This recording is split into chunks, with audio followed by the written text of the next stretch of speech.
one thing that's been coming up for me is there is quite like strong forces at this time of year, like with family and different things. So I've just beginning that kind of process to have a think about, okay, what's the right shape for this year, navigating like, family happenings and celebrations and things like that. It's great. So let me give you a general shape and then tell me if there's anything specifically around that. How about that? Okay.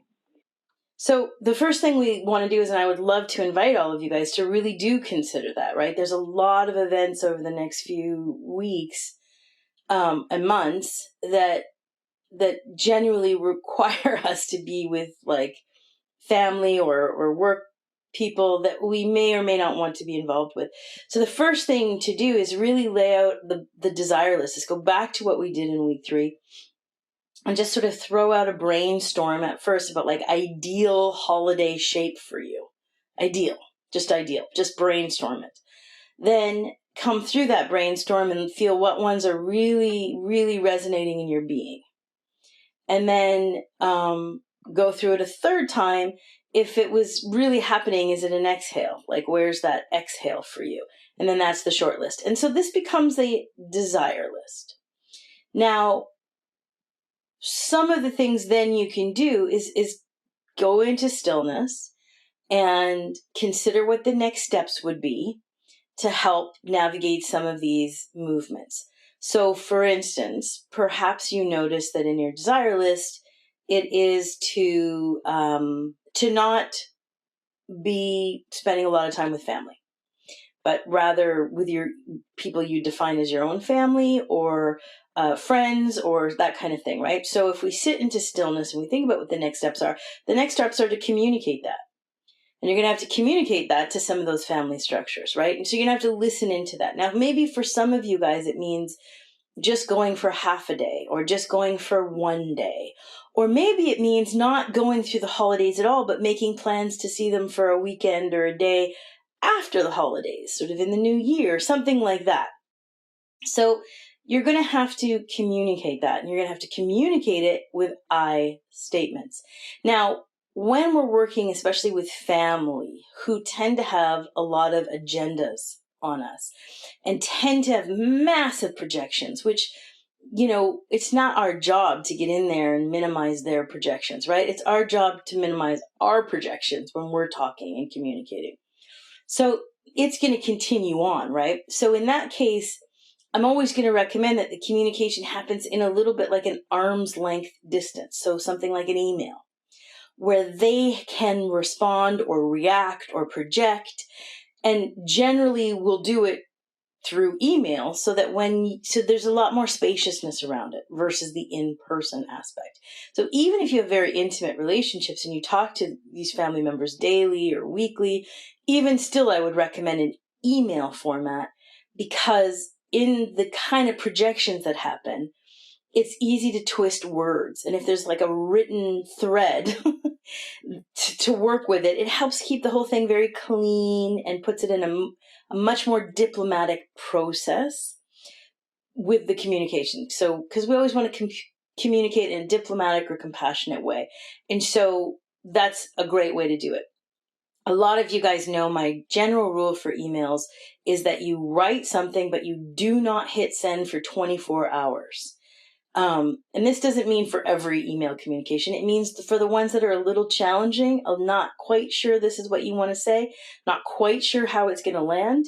You wait 24 hours so that you have time. You basically, so you can sleep on it, because in the sleep, it'll filter through. And when you go back to have a look, you can edit some stuff out and tweak some others. So generally speaking, communicate your next steps or your desires with these people through email. Wait 24 hours before you send it. It's sort of a general shape. When you're thinking about the desire list, here's the thing we're always going to navigate is that we have these, our value is evolution. Our value is looking for this right action and alignment. It is not necessarily, and for a lot of you guys, it isn't at all the value of your family. The value of the family is compromise, is sacrifice. The value of the family is repress your feelings above all else. The reality of the family, the value of the family members is avoidance, avoidance, avoidance.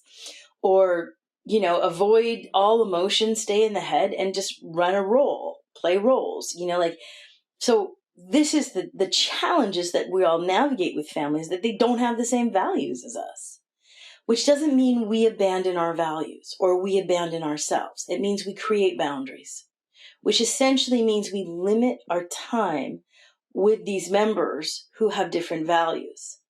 Now, if it's like an extraordinary rift and you really don't have to be in contact with each other, great, you can create those boundaries. But where there's a lot of love and there's a lot of, joy to be together, but the values aren't the same, then we have small things. We spend an afternoon or we spend a day, but we don't sleep the night there. Or if we have to travel to spend the afternoon, we sleep the night in an Airbnb or in where we camp out, or we stay at a hotel, or we stay at a friend who has the same value that lives nearby, so that our exposure at these times of the year where people are eating food that makes their systems unhappy, drinking and sort of self-medicating, and the stress levels are high, these people are not at their best during these times. So we limit our exposure there. And that's what we think about as we move through this. But in the desire list, it isn't just about sort of like getting through the holidays intact and not abandoning myself, but it's also about like, it's really nice to just celebrate the holiday. Like, these things are lovely to celebrate. So in the desire list, we have these like, we're feeling through what our being would like to celebrate and how it would like to celebrate. And we're putting the ball in motion so that what fundamentally you're looking for is some nice boundaries in very limited shapes with, family or friends that you feel that there's this, that it's just too much of a break to not do it at all, that you would do some of it.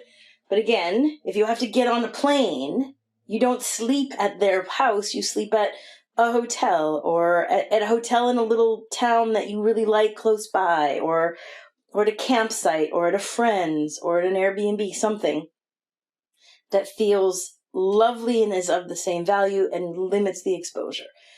Or if it's a long drive or something. But if it's close by and nearby, and then you can really just do an afternoon or do 2 afternoons, but some space in between.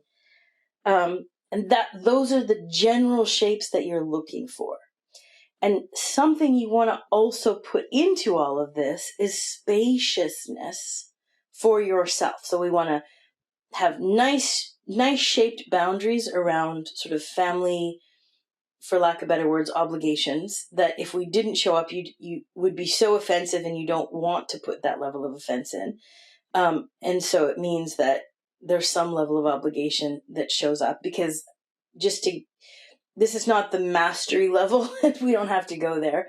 But I don't know that the mastery level is something I can give you anyways as a map. It's something you have to eventually live, of how to be in your delicious yes inside of these relationships where there's fundamentally different values. So it's not a map I can hand you. It's an experience you're going to eventually just land in yourself. But for now, you head towards that shape. Also planning in and thinking about, what does celebration mean for you? And then thirdly, what is some nice solitude time? Right? A little bit of retreat time, whether that's just an afternoon, whether that's an afternoon a week for the next few months, whether that's a weekend of just doing a personal quiet retreat, whether that's a day of stillness. And those of you with kids, like, kids do so well in a day of stillness. It's an awesome thing for kids, especially if you start them off young enough. So these are the things you're thinking about in that desire list.